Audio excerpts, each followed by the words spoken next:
Welcome back. Well, the Great Salt Lake has been in the news a lot this year. It's been losing up to 50% of its water over the last few years. This means the lake is a mile from its former shoreline in certain places. Really hard to believe it was the water playground of thousands 70, even 80 years ago. Craig Worth says the slogan was known around the world, float like a cork. This story, worth watching. The Great Salt Lake is now becoming the Great Sandy Beach. It was about like this in 1963, but this time it might not come back. Is it dying? Well, it sure ain't living it up like it used to. I mean, it was where thousands jumped in for most of the city's history. It is what you did. You went swimming as far back as 1847. We know it's what they did. In fact, in 1851, there was a Deseret News article about 150 wagons of pioneers going out to swim in the Great Salt Lake. Some of the very earliest film that we have of Utah is of this. Folks, lots of folks swimming in the Great Salt Lake. This hand-cranked film was taken in about 1916. Now, my late friend Bob Keller says, okay, it was great to swim in the lake, but there were some side effects. The minute you got there, you'd head to the bathhouse and you'd change your swimming suit quick. And then you'd lay on your back and paddle, because if you got it in your eyes, you talk about sting and burn, huh? It's just hard to imagine what all this was like. Now, we have mentioned the resorts before in stories. The Garfield Resort was the first of 8 resorts, which were the places to go. Then came Lake Park and a few others. But Salt Air, it sank 'em all. The Church of Jesus Christ of Latter-day Saints floated the cash to float the folks starting in 1893. Float like a cork and feel like a million. Water is now at its balmy best. You can float like a cork, let's go swimming. You can't sink in this water. It's where you took the kids and you took Grandpa and came out day after day. 70 years ago, the state publicity department was pushing the lake as a must-see. Here is an experience you find hard to believe until you see it. Also one which every visitor should try at least once. And so close to the city. Why, Sunset Beach seemed to advertise that it was just past the salt ponds, a block from the airport, and maybe 2 blocks from the Mormon temple. We learn of a whole group of girls going out for a day-long party at Sunset Beach, so we invite ourselves along. And what a day it is. By the way, can you count how many motor vehicle violations we see in this state film? Probably as many violations as we see in the boat in this state film. Now, there are all kinds of legends, such as that you could read the paper while floating. Most of these legends are all wet. Probably they were legends spread by the state advertisers. The choo-choo train is a great success, too, since we're admitting a bit of slapstick. What happened to the crowds and the trains? Well, a 1960 newspaper said Utah's inland sea becomes enigma. Great Salt Lake disappoints visitors. Put more bluntly, big stink.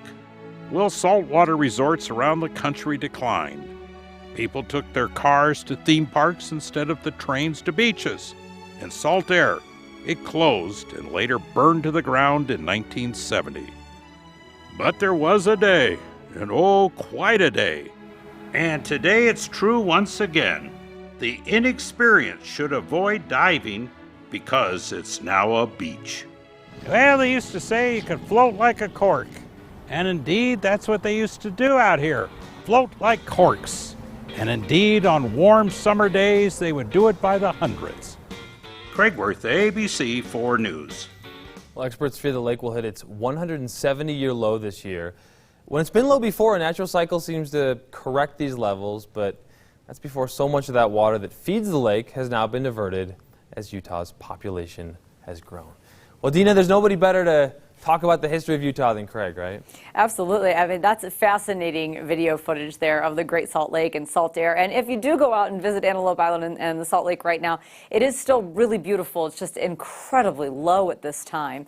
And what's not so good to look at, though, is this terrible smoke that's been here all weekend. Smoky skies, especially across the northern half of the state tonight. We've still got poor air quality, red and orange here for many of our counties. And if you take a deep breath out there, which we don't advise you to, it feels terrible. And in southern Utah, you actually had a reprieve for a little while because your wind shifted out of the south. So current wind speeds, this whole situation is that we have a cold front going through. So earlier today, we had the winds coming up from the south in southern Utah, and that helped to clear the air, not totally clear, but make it a little more clear. So that was helpful. And now as this cold front comes through, you can see that wind shift right here out of the north. The cold front is kind of draped across all the way through Wendover and Salt Lake. So this will kind of drag through in the next few hours, and that will help to change the wind direction, which will give us some relief, but it's not going to completely clear out. Let's look at Futurecast. You kind of see the effects of that wind shift and how we have more of the yellow colors and the white and gray colors on here. That's better than the reds where we were.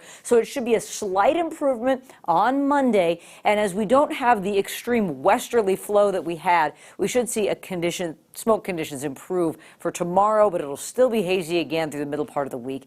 82 in Salt Lake, 74 in Provo now, and it's 88 degrees in St. George. We did hit 97 degrees today ahead of that cold front with a southerly flow that definitely warmed things up. It was cool in the mornings where temperature was in the 60s. Our satellite image shows you can see just the portion of this cold front right here. There's barely any clouds with it, so all it really does is give us that bit of a wind shift, and it cools down the temperatures for tomorrow. But that wind shift will definitely be useful. And as we go into later in the week here, you can see we really don't have a broad westerly flow. We actually get a little bit of flow out of the south and west and increase the moisture in southern Utah. So that is better for our air quality, but there will still be some haze. It's not going to completely clear out, although I don't think it'll be as nasty as it was over this weekend here. 89 degrees here in Salt Lake for tomorrow, starting off in the 60s. It'll be around 100 degrees in St. George. Going to southern Utah, so definitely go staying warm there. And in northern Utah, we still have the haze tomorrow, but temperatures a little bit cooler.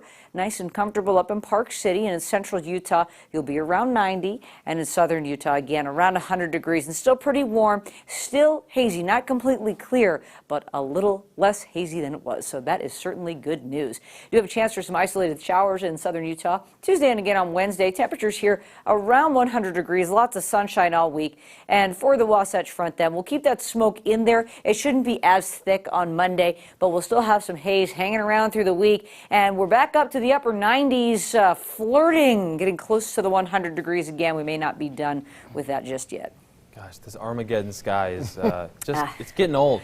It's discouraging, and it's sad as well to think about those beautiful forests in our western states on fire like that. Absolutely. Well, we hope that ends soon. But what we don't hope ends soon is Dana's stint filling in on Sunday nights. Oh, Hi, Dana. No way. Hey, yeah, we got a lot to talk about this Sunday night. It was a tough loss for Real Salt Lake last night. We're going to hear from him about what went wrong, plus a pretty exciting conclusion to the Utah Championship in Farmington. Show you which future PGA star won the tournament next in sports.